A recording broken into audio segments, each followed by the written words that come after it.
died. They did what was considered to be extremely harmful and horrific experiments on freezing. What they did was they put people in freezing water to see if they could be revived from the point where they were dead. There were all kinds of human experiments that were done by Nazi physicians, and it resulted in the Nuremberg Code. The Nuremberg Code is a list of rules for physicians and researchers in regards to doing a human experiment, and it prohibits any human experiments that might be harmful to the subject. You cannot consent to a human experiment that is going to cause you harm. Exactly. And of course now today for your kids either. That's right. And of course today we're hearing many on the left, even Fox News, saying, well, you know, if you don't want to get your MMR vaccine, I don't need to get your informed consent. I can just make you take it. But we've seen this history. It's not just Nazi Germany. This happened in the United States, of course, with the famous or the infamous Tuskegee experiments, where they did not inform these people that they were giving them syphilis. And you know, race was the reason why the Tuskegee experiments were considered to be extraordinarily offensive. Mm-hmm. But understand this. There were experiments conducted by the CIA yes, in regards to mind-bending drugs like LSD. Mm-hmm. And they were done, in some cases, on staff of the CIA without their knowledge, just to see what would happen if you gave them a hallucinogenic drug to see what happened. And unfortunately, one of the CIA staffers, when it happened to him, it was so upsetting to him that he committed suicide by throwing himself out of a window. Yes, that book was, I think, a terrible mistake. What was the guy's name? Guys, can you... You know his name? My goodness. Yeah, actually, there was... You are a real researcher. In any event, there are human experiments with regards to yellow fever, with regards to tuberculosis, with regards to leprosy. Yes. That no longer are considered to be acceptable in ethical terms, moral terms, or legal terms. There are criminal offenses involved in exposing someone to a harmful substance intentionally.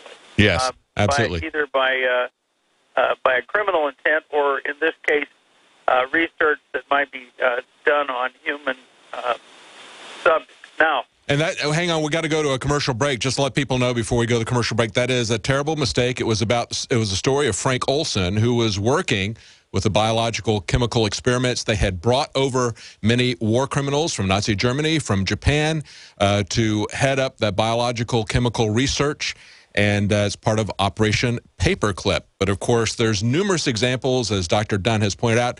When we come back, we're going to talk about the aspect of this as to what the EPA has kind of painted themselves into a corner where they either have to admit that they were lying to us about the danger of fine particulate matter 2.5, or they were lying to the patients and violated the Nuremberg rules as well as national criminal prohibitions against that. Dr. Dunn, give us a quick take on where we're going to go with this after the break when we look at the rules that they violated. Well, I'd like to make sure that the people who are listening understand that small particulate matter is probably not lethal as the EPA claims it is, and that there was always a wink and a nod about this. They were saying on the one hand to the public and to the Congress, oh my goodness, we need to control small particulate air pollution because it's going to kill as many people as cancer does, when in fact they knew that was a lie. And I would like to talk to people about the research that was funded by the EPA that produced that lie. Absolutely. But the issue is, and I agree with you, I don't think it is nearly as dangerous as the EPA says that it is. They exposed people to levels that were 70 times higher than they said would kill people. It didn't kill people. Nevertheless, what is really important is that they could establish a precedent that they don't need to get people's informed consent for something that they say could kill you. If they can do it for something that isn't a real threat, they can do it for something that really is a threat to your health. Stay with us. We're going to be right back with Dr. John Dunn talking about medical ethics and informed consent. Hey, sorry I'm running late. I had to stop and get my vitamins for the month. I got mine in the mail yesterday from DiscountNutritionShop.com, so I'm here, totally on time. DiscountNutritionShop.com? Yep, they're a lifesaver in more ways than one. They have all the nutritional supplements you need, the major brands you know, plus you can save up to 10%. Write down this number, 888-908-4548. Huh? 888-908-4548. Or just go to DiscountNutritionShop.com. Attention Alex Jones listeners. When you're on the road or have limited data or Wi-Fi, now you can listen to Alex Jones unfiltered and untapped at no extra charge on this non-federal phone number, 1-605-562-5136. Try it now to listen to Alex Jones 24/7 at no extra cost or data charges. These are not on federal lines. These are lines located on Indian reservations off the grid. Call 1-605-562-5136. No smartphones or internet needed. To hear Alex Jones untapped and off the grid, just call 1-605-562-5136. Used since before the days of the Roman Empire to support the body's natural systems and enhance overall health. Introducing the new InfoWarsLife.com oil of oregano formulation, a highly advanced nutraceutical form of this key herb that has been traditionally used by civilizations for thousands of years to promote health. We have now procured the most high quality and potent forms of oregano oil on the market, sourced from top leading manufacturers to ensure a concentrated level of bioactive ingredients, extracted directly from the wild herb and sealed in easy-to-use capsules. You will no longer need to endure the burning of liquid oregano on the tongue. Wild crafted from the Mediterranean oregano species that experts agree is one of the most powerful and most challenging to acquire.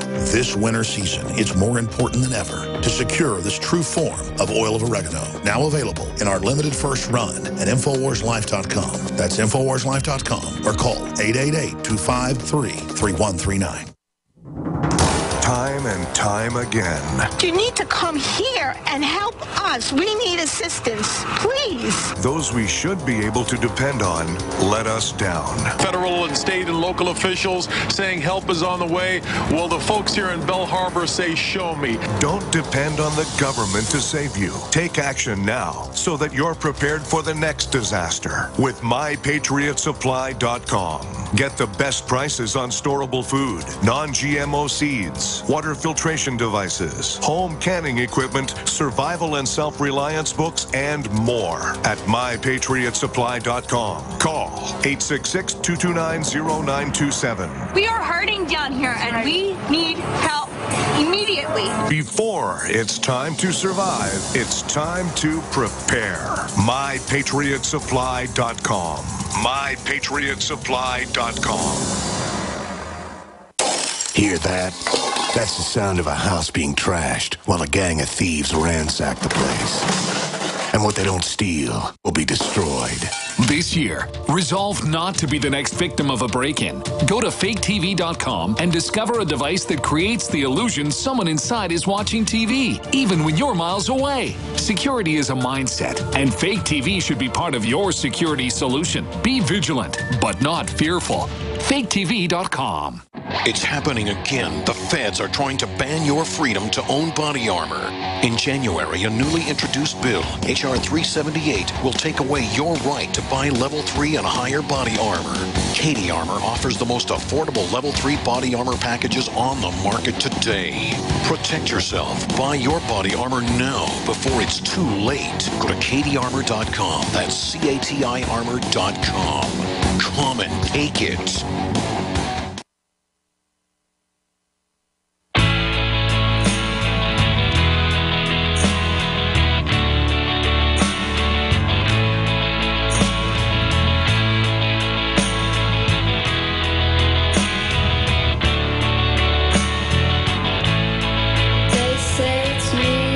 Welcome back to the Alex Jones Show. I'm David Knight, and we're talking to Dr. John Dunn. He's been a practicing physician for 44 years. He is also a policy and science advisor for Heartland Institute of Chicago and the American Council on Science and Health. He's current editor for JunkScience.com, and that's the capacity in which we're calling him right now because it was JunkScience.com that broke the information about EPA human testing. As we pointed out in the last segment, we had Lisa Jackson, who was the EPA director at the time, talking to Congressman Markey, saying that particulate matter was not something that would just make you sick, it would kill you. Nevertheless, even though we don't believe that that was true, we believe the EPA was overstating the danger of fine particulate matter. Nevertheless, using their own information, they proceeded to do human experimentation on people without their informed consent, not telling them what the dangers are, not telling them that you're going to be exposed to 70 times the fine particulate matter that we say will kill you. That's the issue right here. So whether or not it was something that was a danger to them, nevertheless, we have established a precedent where the government can come in and subject you to something that the government believes and says is going to kill you. That's the really dangerous thing here, in my opinion. The lack of informed consent, and as Dr. Dunn was pointing out, you cannot legally give informed consent for something that is that dangerous, something that is going to permanently harm or kill you. You cannot legally give informed consent for yourself or for your children. Dr. Dunn, you were getting ready to talk as we ran out of time about the actual issues of fine particulate matter. Go ahead. Well, you have to understand that the reason this is important is that for 20 years, the EPA has been increasingly aggressive in regulating emissions from smokestacks and emissions from vehicles, and it was always on the basis of the fact that they were going to save all these lives. Mm-hmm. That emissions of various kinds had small particulates in them, and that those small particulates, according to the EPA, were proven by research to be killing people. Well, the research that they did is called epidemiology, which is a population study, and it's so uncontrolled that small signs of some effect have to be measured against the nature of the research itself and the methodology. And there's no way that the epidemiology that the EPA uses can prove anything, and they admitted it under oath. We sued them about the human experiments at the University of North Carolina, and as a part of the initial discovery in federal court, the parties are asked to give declarations under oath, a written statement of their case or their defense of the case. In this case, there were 5 EPA officials who provided declarations under oath in writing that admitted to a couple of things. First, the physician, Dr. Wayne Cascio, who was in charge of the human experiments at the University of North Carolina, admitted that 10 medical schools in the United States and 6 medical schools in foreign countries were doing human exposure experiments with air pollution.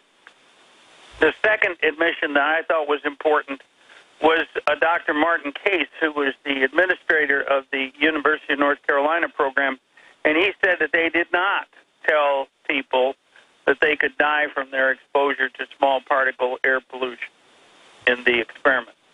So when they got a consent to do the experiment, the individuals who agreed to the experiment, who were paid some money to do it, they were like college students and people that were living in the Chapel Hill area who wanted to make a little money from being a subject of an experiment. They were not told that they could die from this or that they could get cancer. And, of course, they were selecting out people who had respiratory illness, who had heart issues as well. Well, some of them were, and some of them weren't, and the experiments were more than one, so you could say that the subjects of the experiments varied from the experimental methods from one to another. But you have to remember that this has been going on for 20 years. Yeah.